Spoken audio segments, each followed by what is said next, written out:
এটাকে বলা হয় কোখা রেঞ্জ।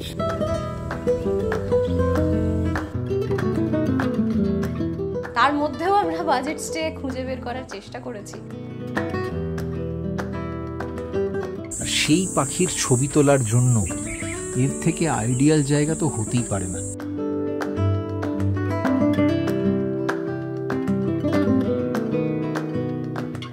বাঘের জঙ্গলের ভেতরে লাক্সারি প্রপার্টি, সে তো তোমাদের আগেও অনেক দেখিয়েছি। এবারে পেঞ্চ টাইগার রিজার্ভ বেড়াতে এসে আমরা এমন একটা প্রপার্টি বেছে নিয়েছি যেটা জঙ্গলের অবশ্যই, কিন্তু বাজেট কিরকম বন্দোবস্ত, কিভাবে তোমরা বুক করবে, এই সমস্ত কিছু যদি জানতে চাও তাহলে এই ব্লগটা শেষ পর্যন্ত দেখতে হবে, স্কিপ না করে।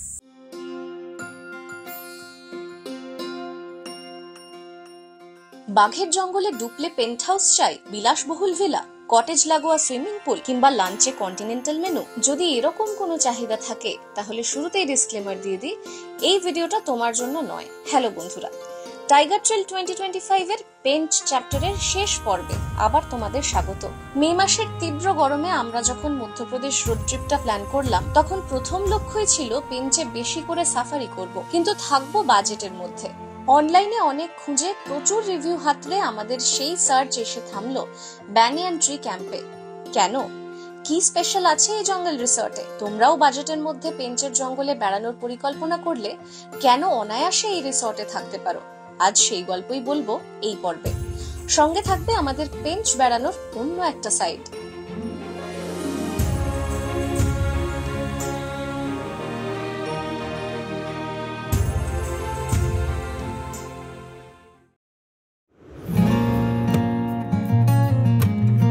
এখনো পর্যন্ত এই সিরিজে তোমরা দেখেছো কলকাতা থেকে টানা 2 দিন ড্রাইভ করে আমাদের পেঞ্চে পৌঁছানোর গল্প, তুরিয়া কোরজনের জোড়া সাফারি, আর খাওয়াসায় আমাদের প্রথম রাতের জঙ্গলে সাফারির রোমাঞ্চকর অভিজ্ঞতা।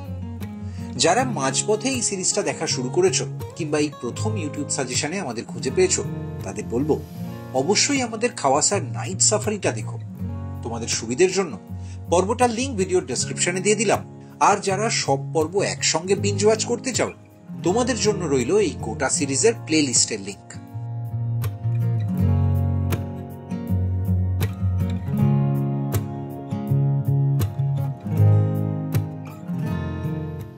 পেঞ্চে আমরা যে বানিয়ান ট্রি ক্যাম্পে রয়েছি, সেটা আদতে হচ্ছে জঙ্গলের মধ্যে বিভিন্ন জায়গার বিভিন্ন নাম থাকে।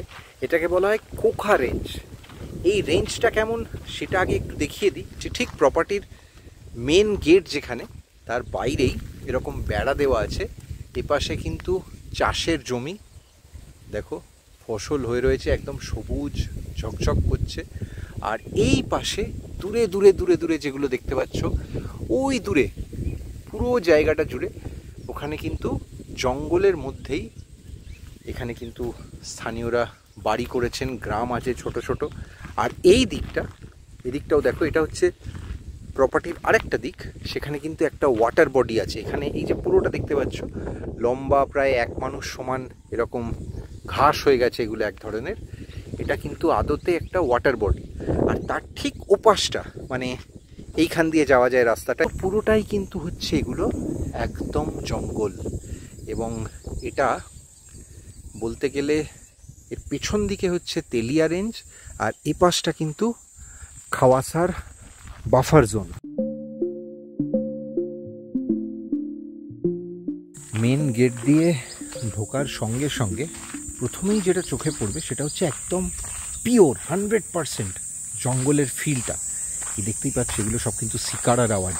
এখন মোটামুটি দুপুর 2টো, কান ফাটানো আওয়াজ হচ্ছে।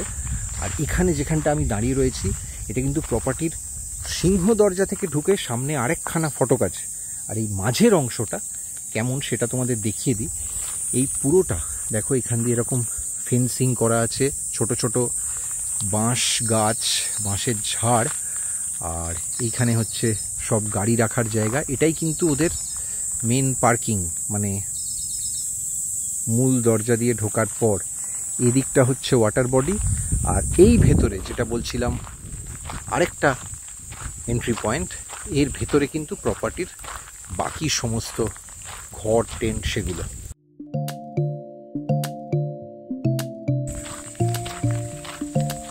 শুরুতেই বলে বলে দিই, এটা কিন্তু কোনো পেড প্রমোশন নয়। এবারের পেঞ্চ ভ্রমণ পর্বে সব মিলিয়ে 3 রাত আমরা এই রিসর্টে থেকেছি, যার মধ্যে 1 রাত আমরা ছিলাম টেন্টে আর বাকি 2 রাত কটেজে। আমাদের ব্যানিয়ান ট্রি ক্যাম্পে থাকার সেই অভিজ্ঞতার ভালো মন্দই এই পর্বে তোমাদের সামনে তুলে ধরেছি। অনেকটা জায়গা জুড়ে ছড়ানো এই রিসর্টে রয়েছে মোট 4টে কটেজ আর 3টে টেন্ট। এখানে সব থাকার বন্দোবস্তই এসি। T2 মানে 2 নম্বর টেন্ট। বানিয়ান ট্রিতে 1 রাত আমরা এখানেই আছি। তো ভেতরটা কেমন সেটা তো অবশ্যই তোমাদের দেখাবো, তার আগে বাইরেটা দেখে নাও। এরকম একটা ছোট্ট ছিমছাম বারান্দা আর 2টো আরাম কেদারা আছে, একটা টেবিল দেওয়া আছে, চা কফি এখানে তোমরা খেতে পারো।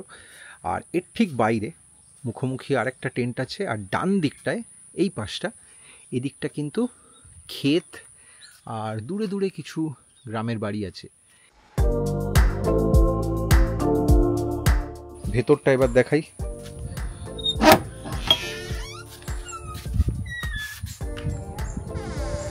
ফ্যান তো দেখতেই পাচ্ছ, ওদিকে রয়েছে এসি, এইখানে রয়েছে একটা ডাবল বেড, কিং সাইজ বেডই বলবো, কারণ এটা কিন্তু 2 জন অ্যাডাল্ট এবং তার সঙ্গে রোগা পাতলা আরেকজন থাকলে সেও হেঁটে যেতে পারে, বাচ্চা তো অবশ্যই হয়ে যাবে। টেন্টের ভেতরেও এই রকম 2টো চেয়ার আছে এবং একটা টেবিল আছে, আর আছে এই বেড সাইড টেবিল, এখানেও একটা প্লাগ পয়েন্ট আছে। এখানে আরেকটা প্লাগ পয়েন্ট আছে এবং এখানে এই জায়গাটা বলতে পারো খানিকটা স্টোরেজ স্পেসের জন্য খুব ভালো। সমস্ত লাগেজ এখানে তোমরা রাখতে পারবে, ওরা টাওয়েল দিয়ে দেন। একটা ড্রেসিং টেবিল আছে এবং যথেষ্ট ঠিকঠাক সাইজের একটা আয়না, আর এই সামনে এখানে হচ্ছে ওয়াশরুম। ওয়াশরুমটাও কিন্তু এখানে যথেষ্ট ঠিকঠাক সাইজের, দেখাচ্ছি তোমাদের ভেতরে নিয়ে গিয়ে। এই হচ্ছে ওয়াশরুমের সাইজ। এপাশে এক্সস্ট আছে, গিজার আছে, এইখানে হচ্ছে ওয়েস্টার্ন স্টাইল কোমোড, এখানে শাওয়ার, এখানে হচ্ছে বেসিনের সেটআপ।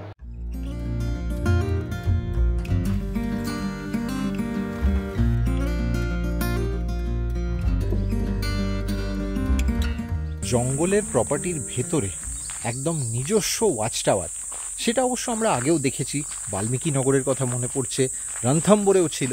কিন্তু আজ এমন একটা জিনিস তোমাদের দেখাবো যেটা কিন্তু যারা বার্ডিং করেন বা বার্ড ফটোগ্রাফি যাদের রক্তে, তাদের খুব খুশি করবে।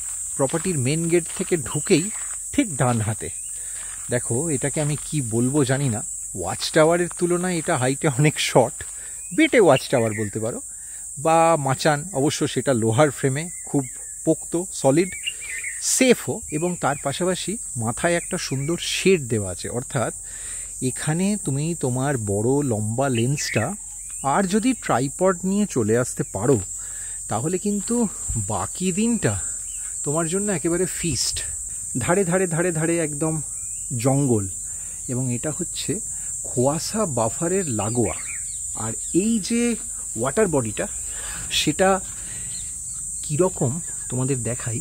এখান থেকে শুরু হয়েছে, একদম ওই পাশে চলে গেছে, আর সারা দিন এখানে কিন্তু বিভিন্ন রকম পাখি আসে।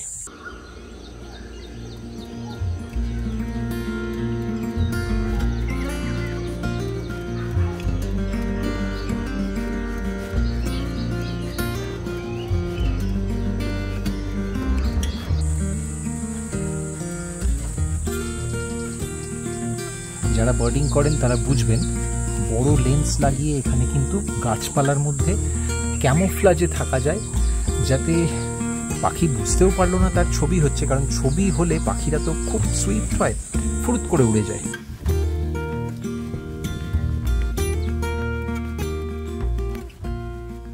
পাঁচ তারার আদব কায়দা বা কন্টিনেন্টাল মেনু না থাকলেও ব্যানিয়ান ট্রি ক্যাম্পের ডাইনিংটা কিন্তু মন্দ নয়, সাইজে বেশ বড়। মানে তোমরা বড় কোনো গ্রুপ দল বেঁধে বেড়াতে এলে এখানে একসঙ্গে খাওয়া দাওয়া সারতে পারবে। ডাইনিং এর দেওয়াল জুড়ে বেঞ্চের বন্যপ্রাণের ছবি, রান্না ছিমছাম কিন্তু বেশ সুস্বাদু, বিশেষত যারা নর্থ ইন্ডিয়ান খেতে পছন্দ করে। তবে এই বিষয়ে বলে রাখি, আমরা এই পর্বের শেষে তোমাদের যে খরচটা বলবো সেটা থাকা খাওয়ার আলাদা আলাদা হিসেব। তোমরা এখানে হোমস্টের মতো ফুল প্যাকেজ বুক করতে চাইলে অবশ্যই ডেসক্রিপশনে দেওয়া নাম্বারে আগে থেকে কথা বলে দিও। লাঞ্চ টাইম, আর আমরা এই ট্রিপে চেষ্টা করছি মানে খাওয়া দাওয়াগুলো একটু সিম্পলের মধ্যেই রাখতে, বাজেট রাখতে, সব থেকে বড় কথা বাজেট স্টেও বাছা সেই কারণেই। তো খাওয়াটাও বাজেট রাখতে, প্লাস এত রকম প্রকল্প আমাদের, এতগুলো সাফারি, এতগুলো ভ্লগের শ্যুট, সব কিছুর মধ্যে গরম। তো আজকে আমরা খাচ্ছি হচ্ছে চিকেন, মানে চিকেন কারি, রাইস মানে প্লেন সাদা ভাত, আর রোস্টেড পাঁপড়, আর তার সঙ্গে ওদের বলেছিলাম ওরা একটু অনিয়ন স্যালাড একটা দিয়েছেন।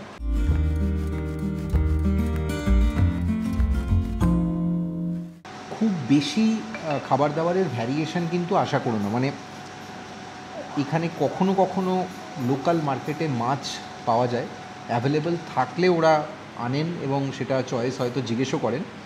বাকি দিন ডিম, চিকেন এগুলো অ্যাভেলেবল থাকে, মাটনও অ্যাভেলেবল থাকে, ভেজের কিছু ভ্যারিয়েশন থাকে।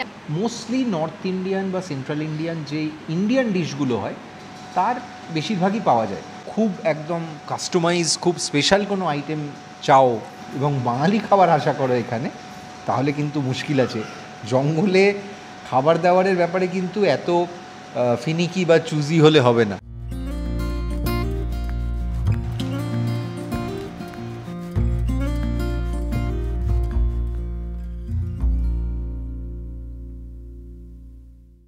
যে গাছটার নামে এই গোটা প্রপার্টিটার নামকরণ, সেটা হচ্ছে এই বট গাছটা। দেখো, আর একে দেখতে দেখতেই এর বয়স সম্পর্কে কয়েকটা ডিটেল তোমাদের বলি। এটা হচ্ছে, অনেকে বলেন, পেঞ্চের সব থেকে বয়স্ক বট গাছ। এর বয়স নাকি 170 বছর।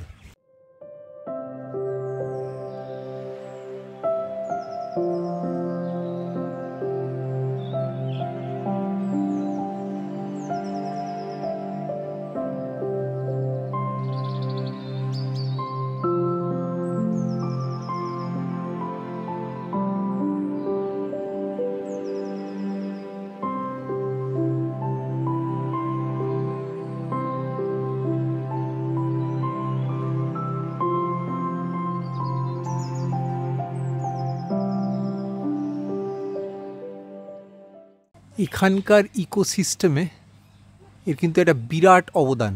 আমরা এই গাছে প্রচুর পাখি সারা দিন ধরে দেখছি, নাম না জানা, তার সঙ্গে গিরগিটি, সরীসৃপ, সব ধরনের জীববৈচিত্র্য। আর এর পাশটা এই বটগাছটাকে কেন্দ্র করেই প্রপার্টিতে খুব সুন্দর। এখানটা দেখাই তোমাদের, বুঝতেই পারছো। যদি এখানে কেউ শীতকালে বা ইভিনিংয়ে কোনো আউটডোর পার্টি, বুফে বা এই জাতীয় কিছু করতে চান, খুব চমৎকার একটা জায়গা। এখানে দেখো কি সুন্দর কালারফুল, খুব দেখতে সুন্দর লাগছে। এগুলো কিন্তু আদতে গাড়ির টায়ার, সেগুলোই এরমভাবে খাটিয়ার স্টাইলে দড়ি বেঁধে এরকমভাবে কোজি বসার জায়গা তৈরি করা হয়েছে। আর এই ডালটা তো আমার দুর্দান্ত লেগেছে, এই যে বেঁকা ডাল, আহা, বড় সুন্দর।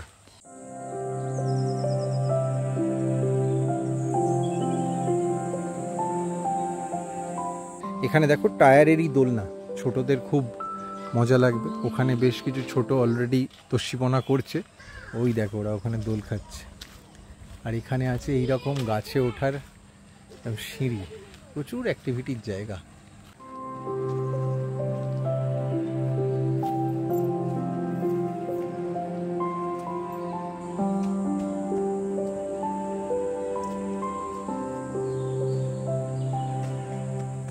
এই প্রপার্টিটাতে এত রকম বিস্ময় লুকিয়ে, আর সত্যিকারের এটা জঙ্গলে থাকার জন্য কিন্তু আদর্শ প্রপার্টি, মানে যেভাবে এটাকে কিউরেট করা হয়েছে সেই হিসেবে।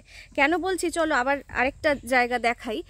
যেখানে বট গাছটা আছে তার ঠিক পাশের এই বিষয়টা, এই যে প্রদীপ্ত যেখানটা দাঁড়িয়ে আছে, এখানে একটা মাচা করা আছে। এখানে দাঁড়িয়ে তুমি ও যেরকম প্রকৃতি দেখছে সেরকমও দেখতে পারো। আর এটা কিন্তু বার্ডিংয়ের জন্য এই জায়গাটাও বেশ আদর্শ। আর এই দেখো পুকুর ধারে নৌকো কি সুন্দর রাখা আছে। এই নৌকোটা কিন্তু সাজিয়ে রাখা আছে ভেবো না, এই নৌকো চলে, রীতিমতো চলে এবং ট্যুরিস্টরা এতে চেপে ঘুরে বেড়ান।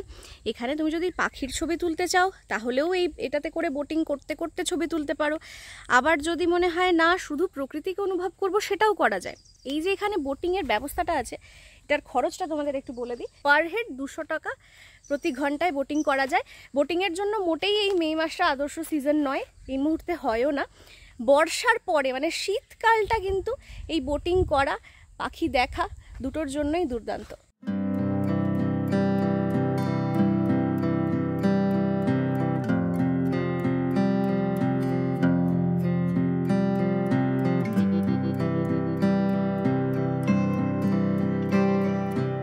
ওদিকে খাটিয়া আছে, সেখানে আবার দোল খাওয়া যায়, আর এখানে ক্যাম্প খাট আছে। কি চাই। আর অদ্ভুত যে জিনিসটা দেখছি সেটা হচ্ছে, দেখাচ্ছি তোমাদের, এই ধারে কিন্তু বাঁশ ঝাড়, আর এপাশে একটা ওয়াটার বডি আছে পুকুরের মতো। আর যেহেতু পুরোটাই একদম শাখা প্রশাখায় ঢাকা, চারপাশে এত গাছপালা, এখন বাজে হচ্ছে দুপুর 3:45, মে মাসের প্রথম সপ্তাহ। বাইরে অসম্ভব গরম, কিন্তু এই জায়গাটা চমৎকার রকম ঠান্ডা। আর কয়েক মুহূর্তের জন্য আমি প্রায় আঁতকে উঠছিলাম যে এটা কি, তারপরে বুঝলাম এটা কিন্তু ফলস।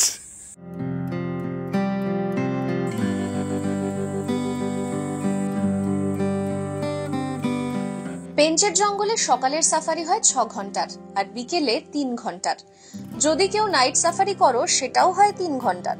মানে জঙ্গলে জিপে ঘোরা ছাড়াও দিনের অনেকটা সময় হাতে থাকে। সেরকমই এক বিকেলে আমরা বেরিয়ে পড়লাম পেঞ্চকে নিজেদের গাড়িতে এক্সপ্লোর করব বলে। তোমরা যদি টুকটাক কিছু কেনাকাটা করতে চাও তাহলে পেঞ্চে শপিং এর সেরা জায়গা তুরিয়া গেটের আশেপাশের দোকানগুলো। জঙ্গল থিমের অনেক কিছুই এখানে পাবে, তবে দরাদরি করার বিশেষ সুযোগ নেই।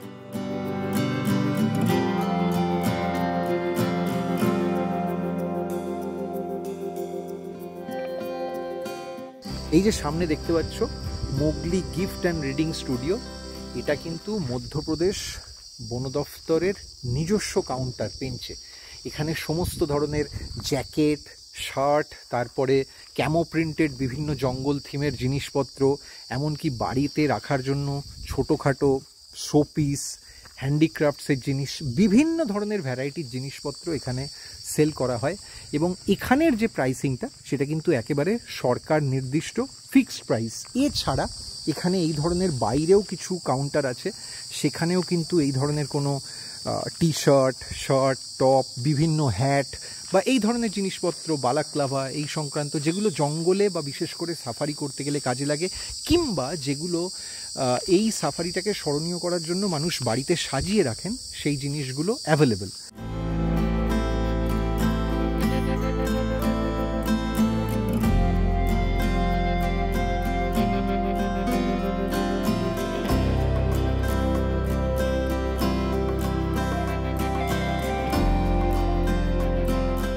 ঠিক সন্ধ্যের মুখে রিসোর্টে ফিরেছিলাম একটু চায়ের টানে। জঙ্গলে ঝিঁঝির ডাক আর কালচে অন্ধকারের মধ্যে ক্যাম্পটা বেশ লাগছে। খুব বেশি আলো নেই, এই আলো আঁধারিটা জঙ্গলে এলে ভালোই লাগে। তাই সন্ধ্যের স্ন্যাক্সের পর ঠিক করলাম চারপাশটা একটু চক্কর কেটে এলে ক্ষতি কি।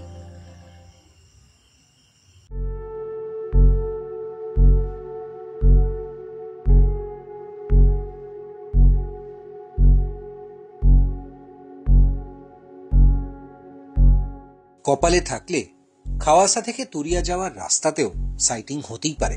ঠিক যেমন এই চিতল হরিণটা আমাদের চোখের সামনে রাস্তা পেরোলো।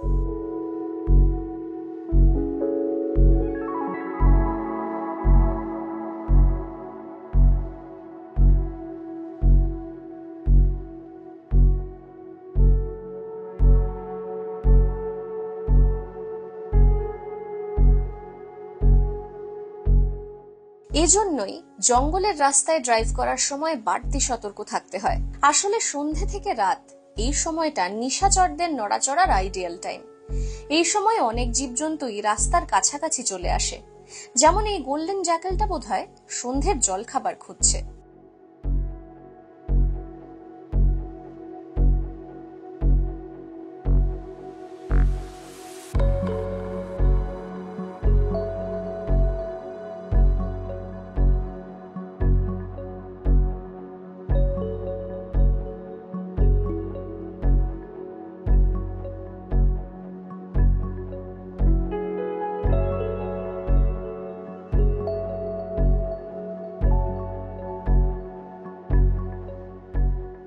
ঘণ্টাখানেকের অ্যাডভেঞ্চারের পর সোজা চলে এলাম ব্যানিয়ান ট্রি ক্যাম্পের ডাইনিং এ। মর্নিং সাফারির জন্য ভোরে উঠতে হয়, তাই আর্লি ডিনার মাস্ট। আজকের নৈশভোজের মেনু রুটি, আলু জিরা, তড়কা ডাল, স্যালাড আর রোস্টেড পাঁপড়। বাই দ্য ওয়ে, এখানে কিন্তু শীতকালে লনে বারবিকিউ বা বনফায়ারের বন্দোবস্ত থাকে, তোমরা চাইলে আগে থেকে কথা বলে নিও।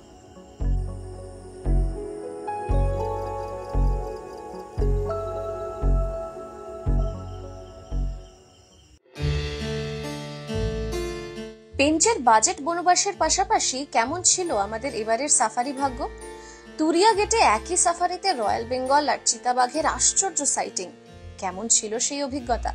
যারা কোনোভাবে পর্বটা মিস করে গেছো তাদের জন্য লিঙ্কটা ভিডিওর ডেসক্রিপশনে দিয়ে দিলাম। এই পর্বটা শেষ করে ওই ভিডিওটা চেক আউট করতে ভুলো না কিন্তু।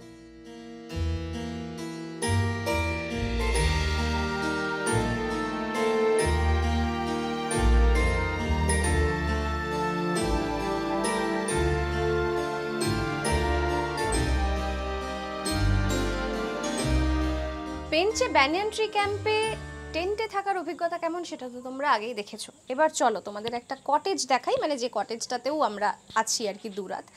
আর এই কটেজের প্রথমেই কিন্তু একটা বারান্দা আছে। বারান্দার একদিকে একটা লোভনীয় হ্যামক, আর আরেকদিকে সেই একেবারে কাঠের পুরো, এটাকে কোনোভাবেই চেয়ার বলতে আমার ইচ্ছে করছে না, মানে বেশ একটা আরামদায়ক ব্যাপার আছে, লাক্সুরিয়াস একটা বনবাসের চেয়ার একটা। যাই হোক, বাইরেটাই যদি এত সুন্দর হয় তাহলে ভেতরটা কেমন চলো দেখি।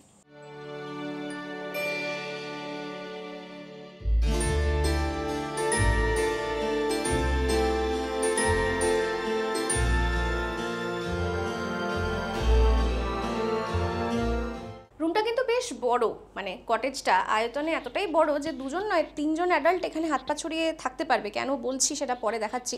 তার আগে রুমে ঢুকেই কিন্তু প্রথমেই এইদিকে একটা আলনা আছে, আর আলনার পাশেও কিছুটা স্টোরেজের জায়গা আছে, মানে আমাদের জিনিসপত্রগুলো রাখা আছে। বেডসাইড বেতের টেবিল আছে একটা, বেত আর বাঁশ ব্যবহার করে যেটা বানানো হয়েছে। এখানে তার পাশেই রয়েছে একটা কিং সাইজ বেড, দেখছো বেশ বড় আয়তনে বিছানাটা। এসি রুম এটা দেখাই যাচ্ছে।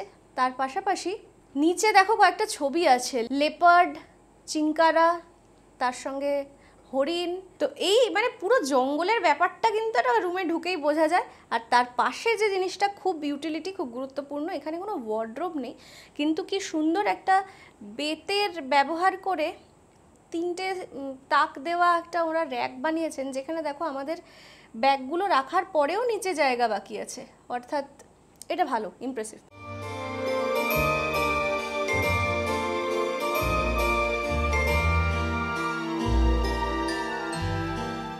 ঠিক টেন্টে যেমন এভাবেই দুটো চেয়ার ছিল আর একটা এরকম টেবিল ছিল, এই রুমে কিন্তু বেশ কয়েকটা প্লাগ পয়েন্ট আছে, এবং আমাদের জন্য যেটা খুব সুবিধাজনক, টেন্টের থেকে রুমে অবশ্যই দেখতে পাচ্ছি যেটা আমি, যে প্লাগ পয়েন্টের সংখ্যা অনেকটা বেশি। টেবিলটার পাশে ওদিকে বাইরে একটা জায়গাও আছে, সেটা পরে দেখাচ্ছি। তার আগে এখানে কিন্তু একটা সেই পুরোনো দিনের মতোই ড্রেসিং টেবিল দেওয়া আছে, তবে তৈরি হওয়ার জন্য, যেটা কিন্তু খুব জরুরি একটা বিষয়। ক্যাবিনেটও করা আছে, এখানে একটা ড্রয়ার আছে, তার নিচে একটা ছোট্ট ক্যাবিনেট রাখা আছে।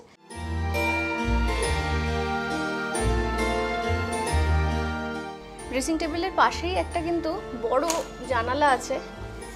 আসলে বাইরে একটা ব্যালকনি আছে যেটা তোমরা দেখবে, তবে এই জানালা থেকে পুরো পুকুর এবং তার পাশেই জঙ্গলটা পুরো দেখা যায়।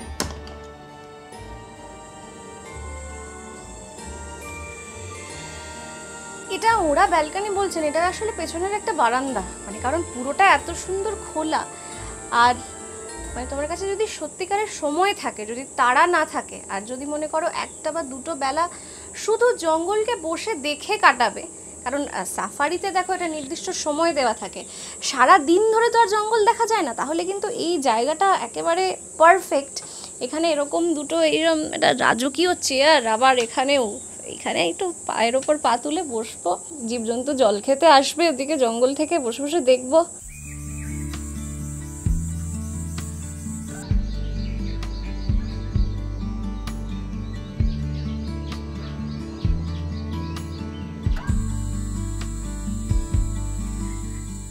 চলো এবার ওয়াশরুমের এরিয়াটা দেখাই। এটা কিন্তু একটা অ্যাকচুয়ালি একটা সেপারেট পুরো এরিয়া, তার কারণ প্রথমে এখানটায় ঢুকেই একটা ওয়াশ বেসিন আছে, তার সঙ্গে একটা মিরর দেওয়া আছে, এখানে ওরা একটা হ্যান্ড ওয়াশও দিয়ে দিয়েছেন, এছাড়াও ওরা কিন্তু আমাদের টাওয়েলও প্রোভাইড করেছেন। ভেতরটা দেখি, ভেতরে ওয়াশরুমের এরিয়াটা অনেকটা বড়।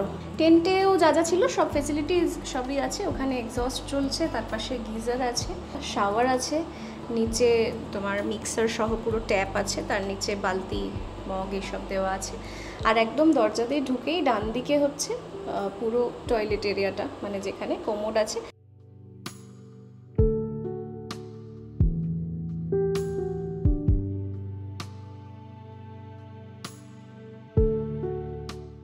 জঙ্গল, বিশেষ করে মধ্যপ্রদেশের জঙ্গল, বুঝতেই পারছো সব প্রপার্টি আকাশ ছোঁয়া। তার মধ্যেও আমরা বাজেট স্টে খুঁজে বের করার চেষ্টা করেছি। আর এখানে কিন্তু এই কটেজগুলোর প্রাইস হচ্ছে প্রতি রাতে 2500 টাকা, এবং আমরা শুধু থাকার হিসেবেই বুকিং করেছি। প্যাকেজ সিস্টেম এখানে খুব বেশি চলে না, কিন্তু একটা আছে। সেটার জন্য বিস্তারিত জানতে চাইলে নিচে ডেসক্রিপশন বক্সে ওদের ফোন নাম্বার দেওয়া থাকবে, তোমরা কথা বলে জেনে নিও।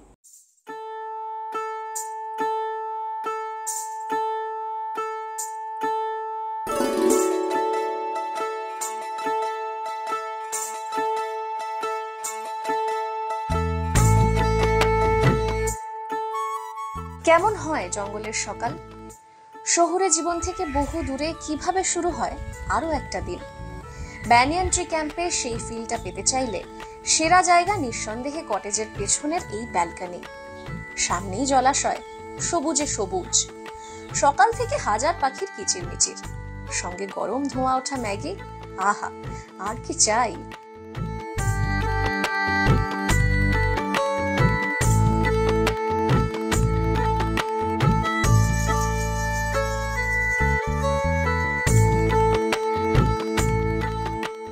বাজে এখন সকাল 8:45, মানে আমাদের বেরোতে হবে, কিন্তু সত্যি বলছি একদম যেতে ইচ্ছে করছে না পেঞ্চকে ছেড়ে, এবং বেশি করে মনে হচ্ছে এই বানিয়ান ট্রি ক্যাম্পে আর একটা বেলা বা একটা দিন যদি থাকা যেত বড় ভালো হতো। ঝকঝকে এই সকালটাই ছিল পেঞ্চে আমাদের শেষ সকাল। তাই বলে ভেবো না মন খারাপ নিয়ে সিরিজটা শেষ করছি, কারণ সেই সকালে পেঞ্চ ছেড়ে কিছুক্ষণের মধ্যেই আমরা রওনা দিয়েছিলাম তাড়োবার উদ্দেশ্যে। তাড়োবা সেই নতুন অ্যাডভেঞ্চার আপাতত এডিট টেবিলে, তাই খুব তাড়াতাড়ি সেই গল্প নিয়ে ফিরবো এই চ্যানেলেই। কি সঙ্গে থাকছো তো? যে কোনো লাক্সারি প্রপার্টির থেকে বাজেট প্রপার্টিতে যেমন খরচটা কম হয়, তেমনই অবশ্যই এর কিছু ডিসঅ্যাডভান্টেজ থেকে যায়। 2-3টে বিষয় ছোট ছোট আমাদের মনে হয়েছে তোমাদের জানিয়ে দেওয়া প্রয়োজন। সেগুলোর মধ্যে প্রথম হচ্ছে এদের যে পাওয়ার ব্যাকআপটা, সেটা কিন্তু জিওথার্মাল। ফলে দীর্ঘক্ষণ যদি কোনো কারণে লোডশেডিং থাকে, একটু সেই ব্যাকআপটা দুর্বল হয়ে যায়, এটা তোমাদের অ্যাডজাস্ট করতে হতে পারে। সেই সময় এসি বা এই জিনিসগুলো সবসময় চলে না।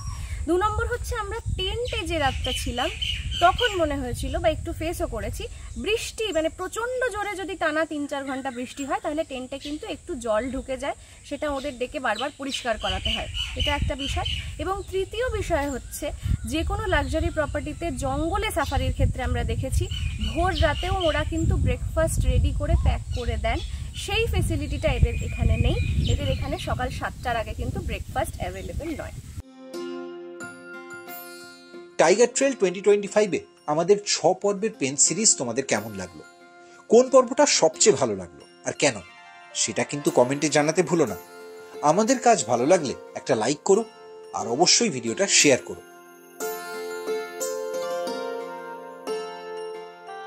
আসলে আমাদের বেড়ানো সব সময় ছক ভাঙা, যেখানে অ্যালগরিদমের চোখ রাঙানি নেই, আছে জঙ্গলের অন্য ফ্লেভার আর নির্ভেজাল অ্যাডভেঞ্চার। তাই প্রতি পর্বেই আমরা চেষ্টা করি তোমাদের নতুন কিছু উপহার দিতে। ভালো লাগলে পাশে থেকো চ্যানেলটা সাবস্ক্রাইব করে। আর আমাদের বেড়ানোর সব আপডেট নিয়মিত পেতে চাইলে ইনস্টাগ্রাম আর ফেসবুকে ফলো করে নিও রেকর্ডিং মোড। আজ চলি, আবার দেখা হবে খুব তাড়াতাড়ি নতুন কোনো গল্প নিয়ে।